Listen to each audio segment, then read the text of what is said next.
Identitas manusia Indonesia. Manusia Indonesia merupakan identitas manusia yang menghayati nilai kemanusiaan yang khas Indonesia. Telah kita ketahui bahwa Indonesia memiliki beragam budaya, yaitu ada rumah adat, pakaian adat, batik, tari daerah, kemudian bahasa daerah, dan banyak lagi.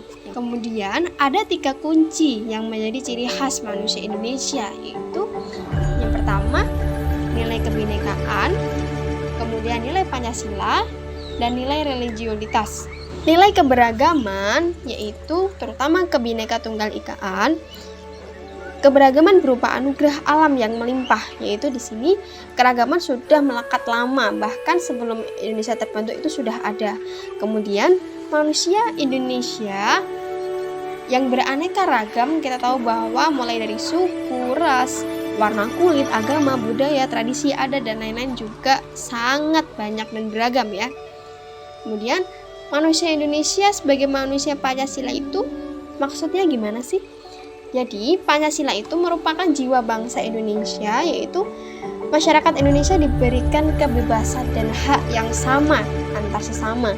Ternyata manusia Indonesia adalah manusia yang religius. Jadi manusia Indonesia sejak zaman dahulu itu sudah memiliki kepercayaan sebelum kedatangan bangsa asing. Jadi manusia Indonesia adalah manusia yang sangat beragam ya.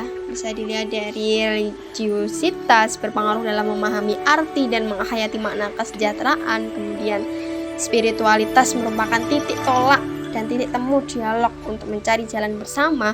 Kemudian yang ketiga, mengembangkan hidup bersama yang integral dan ekologis secara dinamis dan berkelanjutan dalam keberagaman budaya Indonesia. Apabila kita kaitkan mengapa kekuatan nilai-nilai luhur dari identitas manusia Indonesia itu menjadi bagian yang penting dalam konteks pendidikan Indonesia ya. Jadi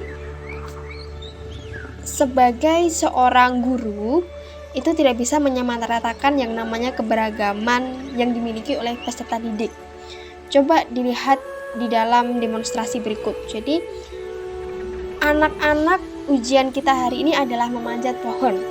Nah, itu kan di depannya Bapak Guru itu banyak sekali hewan-hewan yang kita anggap adalah di situ dianalogikan sebagai peserta didik ya. Itu kan memiliki beragam cara belajar, kemudian gaya belajar juga berbeda. Nah, apakah semua yang dianggap sebagai peserta didik itu bisa menuruti atau bisa menghendaki naik untuk memanjat pohon?